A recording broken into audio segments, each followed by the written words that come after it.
Sendok aluminium itu jatuh beradu dengan mangkuk kosong, menghasilkan bunyi nyaring yang menggema di warung kecil milik Marni. Namun tak ada satupun kepala yang menoleh. Tak ada pelanggan yang duduk di bangku kayu panjang seperti biasanya. Hanya suara kipas tua berdecit dan aroma kuah lontong sayur yang perlahan mulai dingin. Marni menatap jalanan depan warungnya dari balik etalase kaca kusam. Jam dinding menunjukkan pukul 8 pagi. Biasanya, di jam seperti itu, warungnya sudah penuh oleh buruh pasar, tukang ojek, dan pegawai kantor kecamatan yang sengaja datang sebelum bekerja. Kini hanya seekor kucing kurus yang mondar-mandir di dekat kaki meja. Ia menghela nafas panjang sambil mengaduk kuah santan yang mulai mengental di panci besar. Bau labu siam, daun melinjo, dan bumbu rempah masih sama seperti dulu. Tak ada yang berubah dari resepnya. Semua masih ia masak dengan cara yang sama, seperti saat almarhum suaminya masih hidup. Namun pelanggan tetap menghilang satu persatu. "Bu, aku berangkat sekolah dulu." Suara lirih itu membuat Marni menoleh. Dika, anak laki-lakinya yang baru duduk di bangku SMP, berdiri di dekat pintu sambil mengenakan seragam yang warnanya mulai pudar. Marni memaksakan senyum. "Iya nak, hati-hati di jalan ya." Dika mengangguk pelan. Tetapi langkahnya tertahan ketika melihat meja-meja kosong di dalam warung. Tatapannya berubah sedih. "Nanti aku bantu sepulang sekolah ya bu." "Sudahlah, belajar saja yang benar nak." Dika sebenarnya tahu ibunya sedang kesulitan. Ia sering melihat Marni duduk sendirian tengah malam sambil menghitung uang receh hasil jualan. Kadang ibunya menangis diam-diam di dapur saat mengira dirinya sudah tidur. Setelah Dika pergi, suasana kembali sunyi. Marni membuka tutup toples kerupuk, lalu menutupnya lagi. Belum ada satupun yang terjual sejak pagi. Bahkan, teh hangat yang biasa ia siapkan untuk pelanggan mulai kehilangan uapnya. Ia melirik foto suaminya yang tergantung di dekat rak rokok. Suaminya, Pak Harun, meninggal setahun lalu karena kecelakaan motor saat pulang membeli bahan dagangan. Sejak hari itu, warung lontong sayur mereka perlahan kehilangan pembeli. Awalnya Marni berpikir mungkin pelanggan hanya berkurang sementara. Namun makin lama, warung-warung lain di sekitar pasar justru semakin ramai sementara warungnya sendiri seperti dijauhi orang-orang. Padahal banyak yang dulu memuji masakannya. "Lontong sayur Bu Marni paling enak satu kampung. Nangkanya nangka muda, jadi enak, kres." Kalimat itu dulu sering ia dengar hampir setiap pagi. Sekarang jangankan pujian, suara orang memesan makanan saja nyaris tak pernah terdengar lagi. Menjelang siang, akhirnya seorang pria tua berhenti di depan warung. Mata Marni langsung berbinar. "Makan di sini, Pak." Pria itu melongok sebentar ke dalam warung, lalu menggeleng pelan. "Maaf, Bu, saya cari warung Bu Rina." Harapan di wajah Marni runtuh seketika. "Oh, warung Bu Rina di ujung sana, Pak." Pria itu pergi tanpa membeli apapun. Marni duduk lemas di kursi plastik. Tangannya mulai gemetar saat membuka dompet kecil berisi uang hasil jualan kemarin. Isinya bahkan tak cukup untuk membeli beras 2 hari ke depan. Belum lagi uang sekolah Dika yang menunggak. Ia menunduk sambil memijat pelipis. Kepalanya terasa berat akhir-akhir ini. Kurang tidur dan terlalu banyak pikiran membuat tubuhnya cepat lelah. Tak lama kemudian, tetangganya, Bu Sulastri, datang membawa kantong belanja. "Masih belum ramai, Mar." Marni hanya tersenyum member. "Ya, belum ada rezekinya, Bu." Bu Sulastri duduk perlahan di bangku depan warung. Pandangannya menyapu meja-meja kosong. "Aneh memang, padahal masakanmu enak loh." Marni diam. "Orang-orang sekarang lebih suka makan di tempat baru mungkin." Lanjut Bu Sulastri mencoba menghibur. Namun Marni tahu itu bukan alasannya. Warung baru memang ada, tapi beberapa pelanggan lamanya bahkan seperti sengaja menghindari warung ini. Ada yang menolak duduk terlalu lama, ada pula yang terlihat gelisah lalu pergi sebelum memesan. Seolah ada sesuatu yang tak terlihat di tempat ini. Semalam aku mimpi aneh lagi, gumam Marni pelan. Mimpi apa? Marni ragu sejenak sebelum menjawab. Ada perempuan berdiri di depan warung. Rambutnya panjang, bajunya hitam semua, Bu. Dia cuma diam sambil lihat aku. Wajah Bu Sulastri langsung berubah tak nyaman. Itu mungkin kebanyakan pikiran. Wes, ojo dipikir, Mar. Tapi mimpi itu datang terus hampir tiap malam. Angin mendadak bertiup pelan dari luar. Tirai plastik di pintu warung bergerak sendiri, meski cuaca sedang panas. Marni spontan menoleh ke arah jalan. Kosong. Namun entah kenapa, bulu kuduknya perlahan berdiri. Perasaannya mendadak tidak tenang. Sore harinya, seluruh lontong sayur dagangannya masih utuh, hampir penuh. Dengan langkah berat, Marni mulai membereskan meja sambil menahan sesak di dada. Matanya memerah ketika membuang sebagian kuah yang sudah basi ke selokan belakang warung. Itu makanan yang ia masak sejak sebelum subuh. Tenaganya, harapannya, dan satu-satunya cara untuk bertahan hidup bersama anaknya.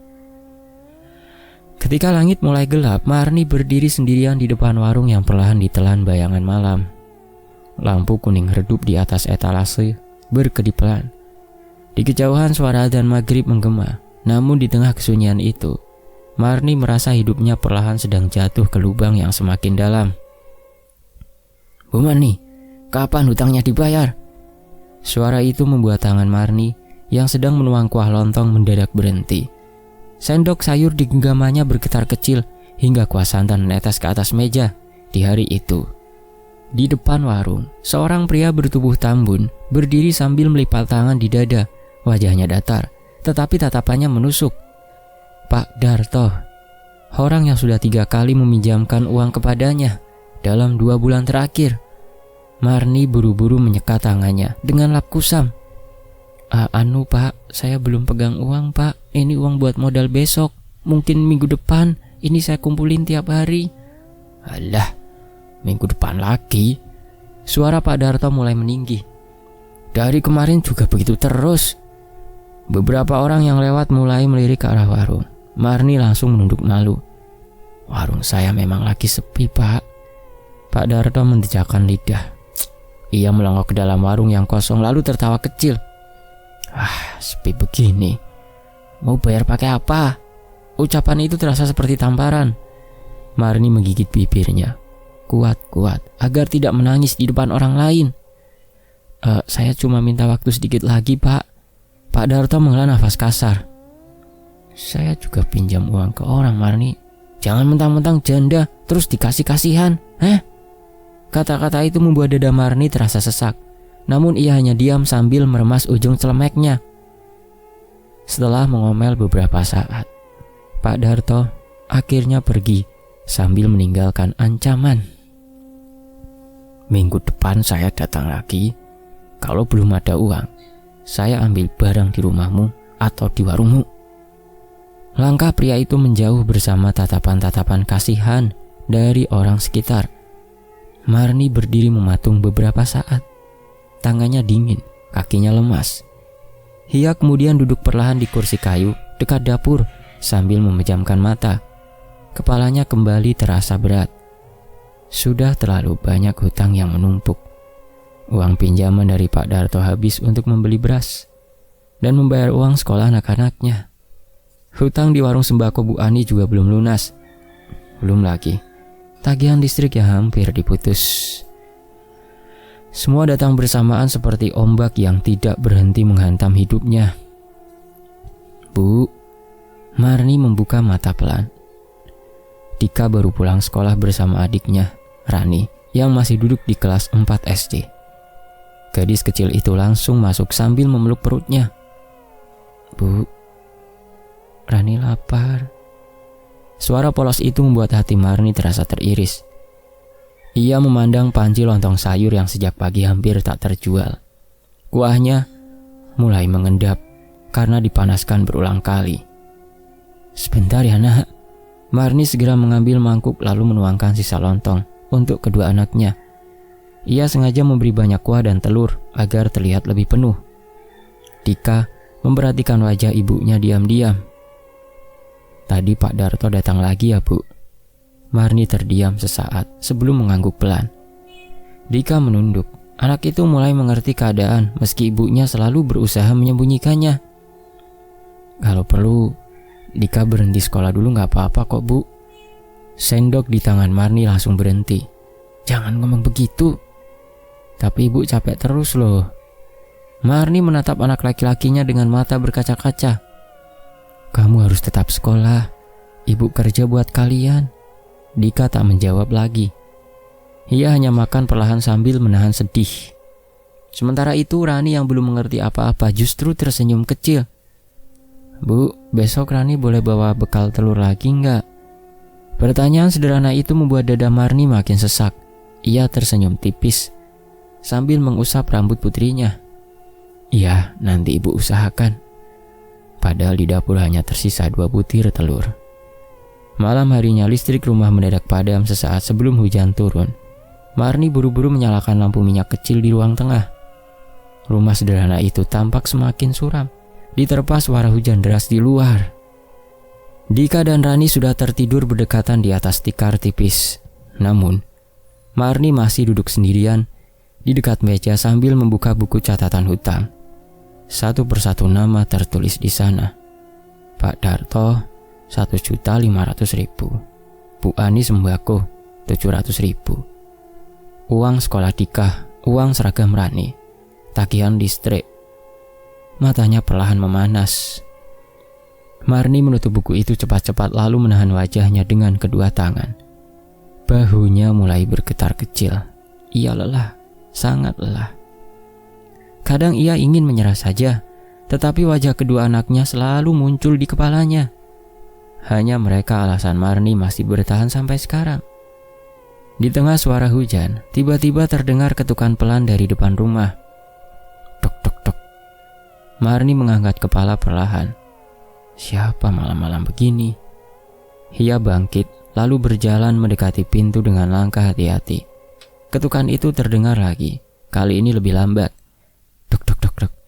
Marni membuka pintu sedikit, tak ada siapapun. Hanya halaman gelap yang basah oleh hujan. Namun saat hendak menutup pintu kembali, matanya menangkap sesuatu di bawah kursi bambu depan rumah. Sebuah bungkusan kain hitam kecil. Jantung Marni langsung berdegup keras. Dengan tangan gemetar, ia mengambil bungkusan itu perlahan. Ada bau tanah basah bercampur aroma aneh yang menusuk hidung. Ketika kainnya terbuka sedikit, wajah Marni langsung pucat. Di dalamnya terdapat segenggam bunga layu dan beberapa lembar uang lusuh yang diikat dengan benang merah. Angin dingin tiba-tiba berhembus melewati tubuhnya.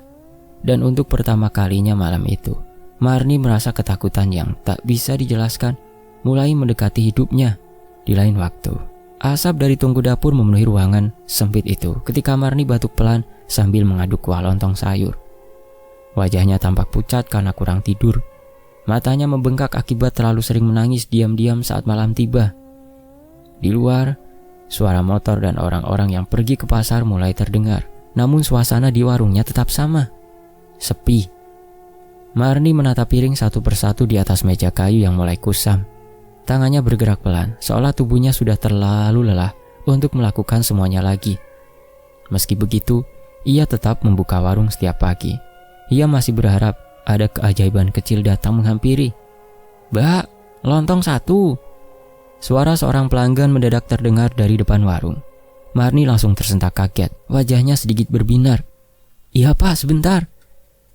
Dengan cepat ia menyiapkan pesanan itu. Namun setelah pria tersebut selesai makan dan membayar, warung kembali kosong seperti sebelumnya.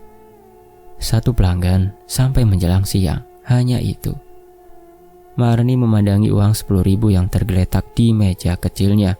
Jumlah itu bahkan tak cukup membeli santan dan sayur untuk besok. Ia memejamkan mata sejenak sambil menarik nafas panjang. Kepalanya kembali terasa pening. Sudah hampir seminggu ia hanya tidur beberapa jam setiap malam. Setiap memejamkan mata, yang muncul justru bayangan hutang, tagihan, dan ancaman orang-orang yang mulai kehilangan kesabaran. "Bu Marni!" Suara keras dari luar membuat tubuhnya tersentak. Ibu Ani, pemilik warung sembako, berdiri di depan warung sambil membawa buku catatan kecil di tangannya. Marni langsung merasa jantungnya berdegup tidak nyaman. "Masih belum bisa bayar juga?" Marni menelan ludah. Belum ada uangnya, Bu." Bu Ani menghela nafas panjang dengan wajah kecewa. "Beras, minyak, telur, semuanya utang terus. Saya juga punya kebutuhan, Bu." Iya, saya tahu, Bu. Kalau begini terus saya nggak bisa ngasih utang lagi." Ucapan itu membuat wajah Marni langsung pucat. Jangan dulu, Bu. Anak-anak saya masih butuh makan." Bu Ani terlihat ragu sejenak. Namun akhirnya, wanita itu hanya menggeleng pelan. "Saya bantu semampunya, Marni. Tapi saya juga nggak bisa terus-terusan." Setelah mengatakan itu, Bu Ani pergi meninggalkan warung. Marni berdiri mematung beberapa saat. Dadanya terasa sesak seperti tertindih batu besar. Ia perlahan duduk di kursi dekat etalase sambil memandangi jalanan yang ramai oleh orang-orang. Banyak yang lewat di depan warungnya, tapi tak satu pun singgah. Entah sejak kapan hidupnya berubah menjadi seperti ini. Dulu warung kecil ini selalu dipenuhi suara pelanggan bercanda dan tertawa. Pak Harun biasanya sibuk melayani pembeli sementara dirinya memasak di dapur. Sekarang semua terasa kosong, hanya kesunyian yang menemaninya setiap hari. Menjelang sore, hujan mulai turun perlahan. Tetes air mengenai atap seng warung, menciptakan suara berisik yang membuat suasana semakin muram. Marni menghitung hasil jualannya hari itu. Rp23.000. Tangannya langsung gemetar kecil. Uang sebanyak itu bahkan tak cukup membayar satu hutangnya. Ia menatap wajah dengan kedua tangan sambil mencoba menahan tangis. Namun air mata tetap jatuh membasahi pipinya.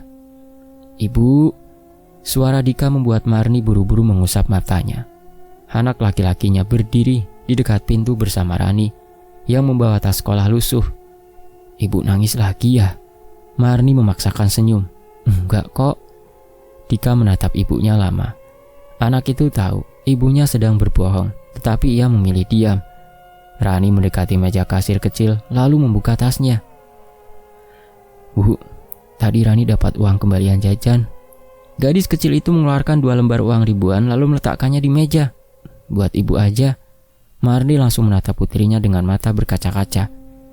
"Itu buat jajan kamu besok." "Gak apa-apa, Bu, Rani bisa minum air putih aja di sekolah." Ucapan polos itu membuat hati Marni hancur. Ia segera memeluk kedua anaknya erat-erat sambil menahan tangis yang semakin sulit dibendung. Dalam pelukan itu, Marni merasa dirinya gagal sebagai seorang ibu. Malam datang bersama udara dingin dan suara jangkrik dari belakang rumah. Setelah anak-anaknya tertidur, Marni kembali duduk sendirian di dapur. Lampu minyak kecil di sampingnya bergoyang pelan tertiup angin malam. Di hadapannya terdapat buku hutang yang semakin penuh. Semakin ia mencoba bertahan, semakin hidup terasa menghimpitnya. Ia menatap kosong ke arah luar jendela. Hujan sore tadi menyisakan kabut tipis di sekitar halaman belakang rumah. Lalu tanpa sadar, pikirannya kembali teringat pada bungkusan kain hitam yang ditemukan beberapa malam lalu. Bungkusan itu kini masih tersimpan di lemari dapur karena ia terlalu takut untuk membuangnya. Entah kenapa, sejak benda itu muncul, perasaannya menjadi semakin gelisah. Kadang ia merasa seperti ada seseorang yang memperhatikannya dari kejauhan. Kadang ia mendengar langkah kaki di luar rumah saat tengah malam. Padahal ketika diperiksa, tak ada siapapun di sana. Marni memejamkan mata kuat-kuat. Ia hanya ingin hidupnya kembali normal. Namun semakin hari, harapan itu terasa semakin jauh. Angin malam kembali berhembus pelan dari arah dapur belakang. Lampu di meja tiba-tiba berkedip kecil. Marni perlahan membuka mata. Tubuhnya merinding. Di tengah kesunyian rumah, ia mendengar suara lirih seperti bisikan perempuan, sangat pelan, nyaris tak terdengar, namun cukup membuat bulu kuduknya berdiri. "Kalau mau hidupmu berubah, datanglah ke alas larangan itu setelah maghrib." Kalimat itu terus terngiang di kepala Marni, bahkan saat ia sedang mengiris bawang di dapur warungnya. Tangannya bergerak pelan, tetapi pikirannya kacau. Ucapan tersebut berasal dari seorang perempuan tua yang sempat makan di warungnya 2 hari lalu. Perempuan asing itu datang sendirian, memakai kerudung lusuh berwarna hitam, lalu berbicara pelan sebelum pergi begitu saja. Awalnya Marni mencoba mengabaikannya, namun semakin hari hidupnya justru semakin terpuruk. Pagi itu warung kembali sepi, hanya satu pelanggan datang membeli lontong bungkus lalu pergi terburu-buru. Sementara di meja uang hasil jualan bahkan tak cukup membeli kebutuhan dapur untuk esok hari. Marni duduk termenung sambil menatap jalanan. Di kejauhan ia melihat warung Bu Rina dipenuhi pembeli. Orang-orang tertawa sambil menikmati sarapan. Pemandangan itu membuat dadanya terasa panas. Dulu warungnya juga seramai itu, sekarang semuanya hilang. "Bu, uang SPP Rani belum dibayar," kata guru secepatnya. Suara Dika membuat Marni tersentak dari lamunannya. Ia menoleh perlahan. Anak laki-lakinya berdiri sambil menunduk. "Guru bilang minggu depan terakhir, Bu." Marni terdiam. Kata-kata itu terasa seperti pukulan terakhir yang menghancurkan sisa kekuatannya. "Ibu usahakan ya." Namun bahkan dirinya sendiri tidak yakin dengan ucapan itu. Malam harinya, setelah kedua anaknya tidur, Marni duduk sendirian di ruang tengah yang gelap. Lampu minyak kecil di dekatnya mengeluarkan cahaya redup kekuningan. Hujan rintik-rintik turun di luar rumah. Marni membuka dompet kecilnya, kosong. Tak ada lagi uang yang tersisa. Ia memejamkan mata sambil menggigit bibir menahan tangis. Dalam keadaan seperti itu, bayangan ucapan perempuan tua itu kembali muncul di kepalanya. "Datanglah ke alas larangan itu setelah Isya." Marni perlahan mengangkat wajah, nafasnya mulai tidak teratur. Ia tahu tempat itu. Semua warga kampung tahu tentang hutan larangan di ujung desa. Tempat yang jarang didatangi orang karena dipercaya angker dan keramat. Banyak cerita aneh beredar tentang orang-orang yang datang ke sana untuk mencari kekayaan. Dan tak sedikit yang hidupnya berubah setelahnya. Marni menunduk dalam. Ia sadar jalan itu salah. Namun di saat hidup terasa begitu gelap, manusia seringkali berhenti memikirkan benar atau salah. Yang ada hanya keinginan untuk bertahan. Malam berikutnya, Marni akhirnya berjalan menyusuri jalan tanah menuju hutan larangan. Kabut tipis menyelimuti pepohonan besar di sekitar tempat itu. Suara jangkrik terdengar nyaring, bercampur desir angin malam yang membuat suasana terasa dingin. Tonggeret berbunyi memegakkan telinga. Langkah Marni gemetar. Beberapa kali ia ingin berbalik pulang. Namun bayangan wajah Dika dan Rani membuatnya terus melangkah masuk lebih dalam. Di tengah hutan, terdapat sebuah gubuk tua dengan lampu minyak redup, tergantung di depan pintunya. Seorang pria tua kurus duduk di sana, matanya tajam, wajahnya penuh kerutan. "Kau akhirnya datang juga," ucap pria itu pelan, seakan-akan tahu semuanya. Marni langsung menunduk gugup. Saya ingin mencari jalan supaya hidup saya berubah." Pria tua itu tersenyum tipis. "Semuanya ada imbalan, tidak ada yang gratis. Apa yang akan kau persembahkan?" Jantung Marni langsung berdegup keras, namun ia tetap mengangguk pelan. Pria tua yang dipanggil Ki Sabrang itu kemudian membawa Marni masuk ke dalam gubuk. Bau kemenyan langsung memenuhi hidungnya. Di sudut ruangan terdapat beberapa lilin menyala dan sesajen yang tersusun rapi di lantai. Marni mulai merasa takut. "Warungmu ingin ramai lagi?" tanya Ki Sabrang. "Iya, Ki." "Apa kau ingin uang datang sendiri juga?" Marni menelan ludah sebelum menjawab pelan. "Iya, Ki." Ki Sabrang mengambil sebuah mangkuk tanah liat berisi cairan hitam pekat, lalu meletakkannya di depan Marni. "Mulai malam ini hidupmu akan berubah. Tapi ingat, apa yang diberi akan diminta kembali. Minum isi dari tanah liat ini." Kalimat itu membuat tengkuk Marni terasa dingin. Namun saat itu dirinya sudah terlalu putus asa untuk mundur. Dengan rasa mual di perutnya yang ingin keluar, Hampir saja ia tak kuat, tapi Marni bertekad lalu menelan isi dari mangkuk tanah liat itu. Krek, krek, krek, krek. Malam itu ritual pesugihan dilakukan di tengah hutan yang gelap. Angin berembus kencang di antara pepohonan. Suara aneh terdengar samar dari kejauhan. Lalu Marni duduk gemetar sambil mengikuti arahan perintah Ki Sabrang selanjutnya. Hingga pada satu momen, lampu-lampu lilin mendadak bergoyang sendiri. Udara berubah sangat dingin, dan di tengah kepulan asap kemenyan, Marni melihat sosok tinggi hitam berdiri di balik pepohonan. Matanya merah menyala, tubuhnya kurus menyeramkan. Marni langsung menahan nafas. Namun Ki Sabrang justru tersenyum. Dia sudah menerima perjanjian dan akan memberimu permintaanmu. Tubuh Marni lemas seketika. Sejak malam itu hidupnya benar-benar berubah. Keesokan harinya, warung lontong sayurnya mendadak ramai. Dan itu berlangsung beberapa hari kemudian. Selalu ramai. Pembeli datang tanpa henti sejak pagi.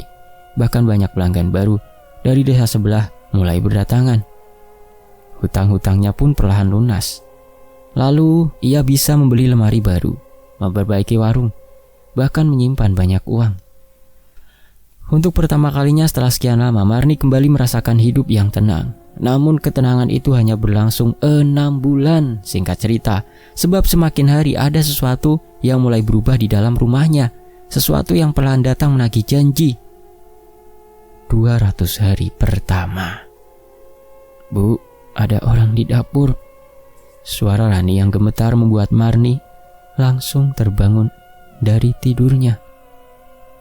Malam itu udara terasa sangat dingin meski semua jendela rumah tertutup rapat. Marni buru-buru bangkit dari tikar, lalu memeluk putrinya yang terlihat pucat ketakutan. Cuma mimpi kamu, nak. Bukan, Bu. Suara Rani hampir menangis. Tadi ada perempuan rambut panjang berdiri dekat tungku. Jantung Marni langsung berdegup keras. Sudah hampir 2 minggu terakhir, hal-hal aneh mulai terjadi di rumah mereka. Kadang terdengar langkah kaki tengah malam. Kadang pintu dapur terbuka sendiri. Bahkan Dika pernah melihat bayangan hitam berdiri di belakang warung ketika maghrib. Namun Marni selalu mencoba menyangkal semuanya. Ia takut mengingat kembali perjanjian di hutan larangan itu. Tok, tok, tok. Suara ketukan pelan mendadak terdengar dari arah dapur. Tubuh Marni langsung membeku. Rani memeluk ibunya semakin erat. Ketukan itu kembali terdengar. Tok, tok, tok. Pelan, lambat. Seperti seseorang sedang mengetuk kayu dengan kuku panjang. Marni menelan ludah susah payah. Dengan langkah gemetar, ia mengambil lampu minyak lalu berjalan menuju dapur. Ruangan itu kosong, namun bau tanah basah dan kemenyan terasa sangat kuat di udara. Marni perlahan menoleh ke arah tungku, dan seketika tubuhnya terasa lemas. Di dekat tungku dapur terdapat jejak kaki hitam berlumpur yang membentuk jalan menuju pintu belakang rumah. Nafas Marni mulai memburuh. Ia langsung menutup pintu dapur rapat-rapat sambil membaca doa dengan suara bergetar. Marni masih ingat doa, padahal ia melenceng. Keesokan paginya warung tetap ramai seperti biasa. Orang-orang datang silih berganti, uang terus mengalir tanpa henti. Namun tak ada sedikit pun rasa tenang di hati Marni. Ia mulai sering melamun, wajahnya semakin pucat. Matanya cekung karena hampir tak pernah tidur nyenyak. Bu, apa ibu sakit? Tanya Dika pelan saat melihat ibunya gemetar menuang kuah lontong. Gak apa-apa, nak. Akan tetapi, sebenarnya Marni tahu sesuatu sedang mendekat. Dan malam itu ketakutannya akhirnya menjadi nyata. Hujan turun deras ketika listrik tiba-tiba padam di seluruh rumah. Suasana mendadak gelap gulita. Rani langsung menangis ketakutan. Ibu, Marni buru-buru memeluk anak perempuannya sambil mencoba menenangkan diri. Lalu dari arah belakang rumah terdengar suara langkah kaki. Brak, brak, brak. Pelan, berat, seperti seseorang menyeret tubuhnya di tanah. Dika langsung berdiri sambil melindungi anaknya. Siapa itu? Tak ada jawaban. Namun suara itu semakin dekat. Angin dingin mendadak berhembus masuk meski semua pintu tertutup. lampu di meja mati sendiri, dan dalam gelap terdengar suara nafas panjang tepat dari arah dapur. Rani menjerit histeris. Marni mematung dengan tubuh gemetar hebat. Lalu perlahan sosok tinggi hitam itu muncul dari kegelapan. Tubuhnya kurus panjang, rambutnya menjuntai hingga lantai. Sepasang mata merah menyala menatap lurus ke arah mereka. Marni langsung mengenalinya. Sosok yang sama dari hutan larangan yang dipanggil oleh Ki Sabrang, makhluk yang menerima perjanjiannya. Suara Ki Sabrang tiba-tiba terngiang di kepalanya. Apa yang diberi akan diminta kembali. Makhluk itu perlahan mengangkat tangannya yang panjang ke arah Rani. Jangan. Suara Marni langsung pecah. Rani menangis sambil memeluk kakaknya. Sementara makhluk itu terus mendekat perlahan. Saat itulah Marni sadar. Tumbal itu akhirnya datang untuk mengambil anaknya. Tubuh Marni langsung lemas, dipenuhi rasa bersalah yang menghancurkan dadanya. Semua kekayaan, semua uang, semua keramaian warungnya ternyata dibayar dengan nyawa keluarganya sendiri. Air matanya jatuh deras. Jangan ambil anakku, tangisnya pecah. Aku yang salah. Makhluk itu berhenti. Ruangan menjadi sangat sunyi. Marni menatap kedua anaknya yang ketakutan di sudut ruangan. Dalam detik itu juga, dirinya sadar tak ada lagi jalan untuk lari dari akibat perbuatannya. Ia perlahan berdiri, lalu berjalan mendekati sosok mengerikan itu dengan tubuh gemetar. Ambil aku, bisiknya lirih sambil menangis. Jangan anak-anakku. Mata merah makhluk itu menyala semakin terang. Angin di dalam rumah mendadak berputar kencang. Dika langsung berteriak histeris saat melihat tubuh ibunya perlahan terseret mundur sendiri menuju dapur. Ibu! Marni menjerit kesakitan sambil berusaha bertahan. Kukunya mencakar lantai kayu hingga patah dan berdarah. Namun kekuatan tak terlihat itu terus menarik tubuhnya. Tangis Marni menggema memenuhi rumah. Jaga adikmu, Dika. Itu kalimat terakhir yang keluar dari mulutnya sebelum tubuhnya menghilang ke dalam kegelapan dapur. Jeritan mengerikan langsung terdengar memenuhi rumah malam itu. Suara benda pecah, tangisan, dan jerit kesakitan yang membuat warga sekitar keluar rumah dalam ketakutan. Namun tak ada satupun yang berani mendekat. Keesokan paginya, rumah dan warung lontong sayur milik Marni ditemukan kosong. Hanya bercak darah hitam di lantai dapur dan bau kemenyan menyengat yang tersisa. Tubuh Marni tak pernah ditemukan. Sejak kejadian itu, warung lontong sayur tersebut tutup selamanya. Bangunannya perlahan rusak dimakan waktu. Kaca etalasenya pecah, atapnya lapuk. Dan setiap malam Jumat, warga sekitar mengaku sering mendengar suara perempuan menangis terseduh-seduh dari dalam warung kosong itu. Tangis panjang penuh penyesalan, seolah arwah Marni masih terjebak di sana, menanggung harga mengerikan dari jalan sesat yang pernah dipilihnya. Sementara kedua anaknya sekarang hidup bersama kakek neneknya di luar kabupaten. Semoga terhibur. Tane FS pamit, sampai jumpa di kisah berikutnya. Wassalamualaikum, matur nuwun, terima kasih, alhamdulillah.